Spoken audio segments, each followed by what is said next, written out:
सबसे बड़ा जो रिसेंट पास्ट में मेरे सामने चैलेंज आया या हमारे समा की टीम के सामने जो चैलेंज आया, जिसमें टीम के हर एक मेंबर ने हिस्सा लिया।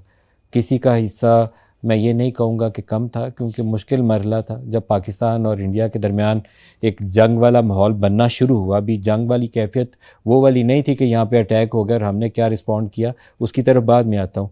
लेकिन उसी अरसे में जब ये दबाव बढ़ रहा था तो पूरी समा की टीम 24 घंटे एक्टिव हो गई। बल्कि चंद दिन ऐसे थे कि बहुत सारे हमारे न्यूज़ के जो लोग थे कंटिन्यूसली कोई 36 आवर्स डायरेक्टर न्यूज़ समेत यहाँ हमारे लोग ऑफिस के अंदर मौजूद थे और हर एक ख़बर जो है उसके मुकम्मल तौर पर तहकीक कर रहे थे और बर वक्त रिपोर्ट कर रहे थे। वो हमारे अपनी बेसिस पे भी अटैक हुआ तो हमने उसको भी रिपोर्ट किया, उसको रोका नहीं। हमारे बॉर्डर की सिचुएशन थी तो हमने उसको रोका नहीं, बॉर्डर तक रसाई हासिल की। अगर हमें बंकर्स के अंदर जाना पड़ा, बंकर्स के अंदर गए। कहीं कोई टैंक लगे हुए थे तो वो टैंक की तरफ गए। और इसमें हर एक मेंबर का उतना ही रोल है, हर कैमरामैन का, हर रिपोर्टर का और तमाम एंकर्स का और तमाम उस स्टाफ का भी, टेक्निकल टीम का भी, जिसने ये हमें फैसिलिटेट किया कि ये चीज़ें हम पाकिस्तानी कौम के सामने ला पाएँ। ये बहुत बड़ी कंट्रीब्यूशन इसलिए थी कि हम एक ऐसी सियासी फ़िज़ा के अंदर ज़िंदा थे जिसमें लगता ये था कि पाकिस्तान की कौम दो हिस्सों में बटी हुई है। लेकिन इसी माहौल के अंदर जब हमने ये कवरेज करनी शुरू की, बॉर्डर पे गए, मुख्तलिफ बंकर्स पे गए, उन पोजीशंस पे गए जहाँ पर 10-10, 20-20 मीटर के फासले के ऊपर एक तरफ पाकिस्तानी फ़ौज थी और दूसरी तरफ दुश्मन खड़ा था, तो कौम में यकजहती आई, कौमी बयानिया बना। तो ये नेशनल नैरेटिव बनाने में समा ने कलीदी किरदार अदा किया और मैं इसका पूरी समा टीम को मुबारकबाद पेश करता हूँ कि आप सब की कंट्रीब्यूशन से ये हमारा कौमी बयानिया जो बना, इसके अंदर समा ने सबसे बड़ा किरदार अदा किया और आप सब इस मामले में सताइश के मुस्तहिक हैं। दूसरी तरफ आ जाएँ तो नेशनल यूनिटी, जिसकी तरफ मैंने पहले इशारा किया कि लगता ये था कि एक जंग के माहौल के अंदर पीटीआई की जंग अलग खड़ी होगी, बाकी हुकूमत के लोग अलग खड़े होंगे तो आपस में तनकीद ना चल रही हो। लेकिन यहीं पे समा ने मेक श्योर किया कि वो मुख्तलिफ मकतबा फ़िक्र, मुख्तलिफ सियासी स्कूल ऑफ थाट के लोगों को एक मेज़ के ऊपर लाया और वो नेशनल यूनिटी की फ़िज़ा जो हमें नज़र आई 6-7 मई से लेकर 10-11 मई, और उसके बाद भी अल्लाह का शुक्र है कि वो जो खलीज बहुत ज़्यादा थी उसमें कमी आई, उसमें समा ने एक रोल अदा किया और वो मुस्बत रोल था। जर्नलिस्टिक स्टैंडर्ड को भी मद्देनज़र रखा, उसके मुताबिक चीज़ें रिपोर्ट भी की, लेकिन तमाम स्कूल ऑफ थॉट्स को इकट्ठा भी किया और एक बयानिया दिया। और एक बयानिया ये था कि पाकिस्तान की खातिर हम सब इकट्ठे हैं। अगर पाकिस्तान को कोई भी चैलेंज आएगा तो कोई किसी पार्टी एक से वाबस्ता नहीं है, सबकी वाबस्तगी सबसे पहले पाकिस्तान है। तो इस एक ऑब्जेक्टिव को लेकर पूरी समा की टीम ने काम किया और सबको मैं इस मामले में वेरी वेल डन कहूँगा। तीसरे नंबर पर आ जाएँ तो इंडिया का जो प्रोपेगेंडा था वो अजीबोगरीब नौइयत का था। इंडियन मीडिया और इंडियन जर्नलिस्ट की रसाई पाकिस्तान से बाहर पूरी दुनिया के अखबारात में पाकिस्तानी जर्नलिस्ट की निस्बत ज़्यादा है। उनके बाद जर्नलिस्ट ऐसे हैं जो वाशिंगटन पोस्ट से, मैं खातून किसी का या मर्द का नाम नहीं यहाँ लेता, वाशिंगटन पोस्ट में उनके आर्टिकल छपते हैं। आप बड़े बड़े दुनिया के इदारों में जाएँ तो उनके न्यूज़ रूम के अंदर डेस्क पे बैठे हुए आपको लोग नज़र आते हैं।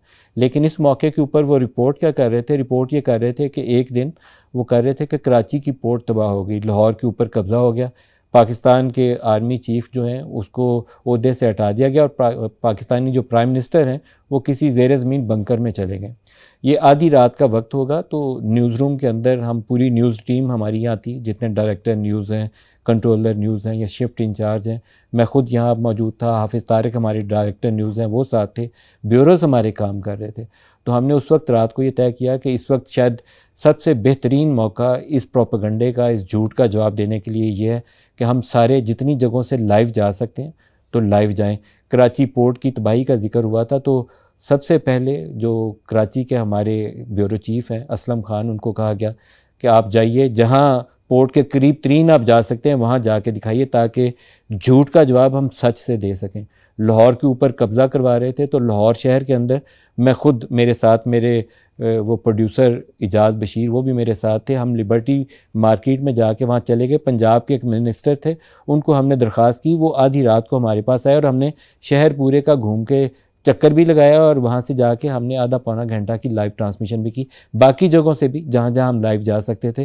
तो हमने उस इंडियन झूठ का, उस प्रोपेगेंडे का जो अपने वो एक उनका जो बॉलीवुड का स्टाइल है ना फिल्मों वाला, उस अंदाज में वो कुछ करने की, दिखाने की दुनिया को कोशिश कर रहे थे। तो हमने अगेन अपनी सच्चाई से और अपने प्रोफेशनल स्टैंडर्ड्स को मद्देनज़र रखते हुए उस झूठ का जवाब दिया।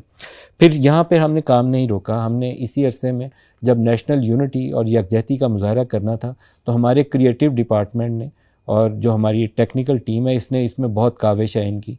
हमने AI का और वर्चुअल टेक्नोलॉजी जो आजकल मॉडर्न टूल्स हैं, इसमें हमारे जो डायरेक्टर टेक्निकल है नदीम एहसान, उसकी भी कंट्रीब्यूशन थी। हमारा जो क्रिएटिव डिपार्टमेंट है हारिस, उसने इसमें बहुत रोल अदा किया और हमने AI की मदद से वो वीडियोस तैयार की अल्लामा इकबाल की और कायदे आज़म की, जिससे वो कौमी यकजहती का, वो जज्बे का, वो स्पिरिट का जो नेशनल यूनिटी के लिए होनी चाहिए, वो पैगाम हमने दिया।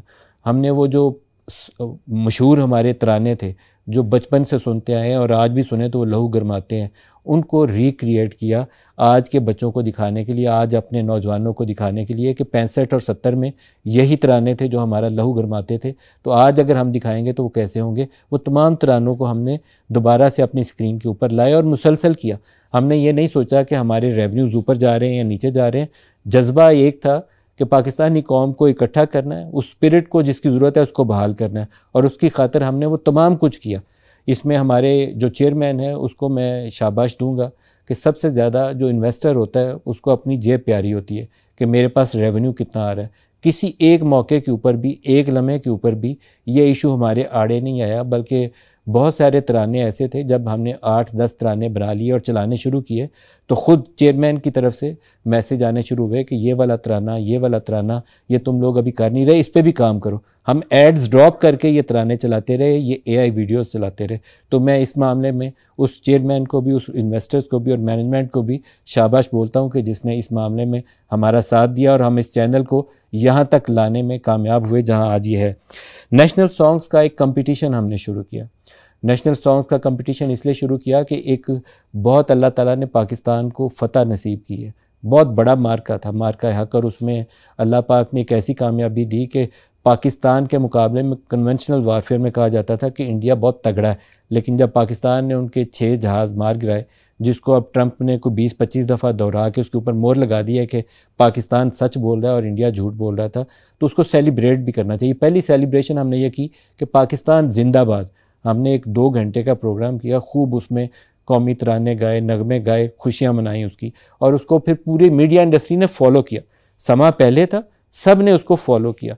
फिर नेक्स्ट स्टेप हमारा ये हुआ कि समा की आवाज़, हमने कहा नौजवान बच्चों को लाते हैं और इसी स्पिरिट को, ये जो हमारी यंगर जनरेशन है उसके ज़रिए इसको आगे लेकर चलते हैं ताकि ये सिलसिला यहाँ रुके नहीं। ये हमारा हर इतवार की रात को अभी भी समा की आवाज़ कंपटीशन चल रहा है।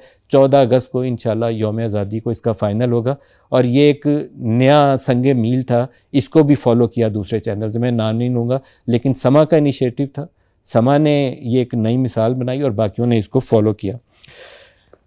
जिस वीडियो वॉल के मैं सामने खड़ा हूँ, ये शायद पाकिस्तान में थोड़े चैनल को ये लग्जरी हासिल है कि इतनी बड़ी वीडियो वॉल जिसके ऊपर हम बहुत कुछ कर सकते हैं, इसको ढेर सारे हिस्सों में तकसीम करके ढेर सारी ये फीड्स यहाँ से दे सकते हैं। ये हमारी टेक्निकल टीम में ये कैपेबिलिटी है और उन्होंने इसको फर्दर रिफ़ाइन किया। बहुत सारा कुछ इसके ऊपर हम प्ले भी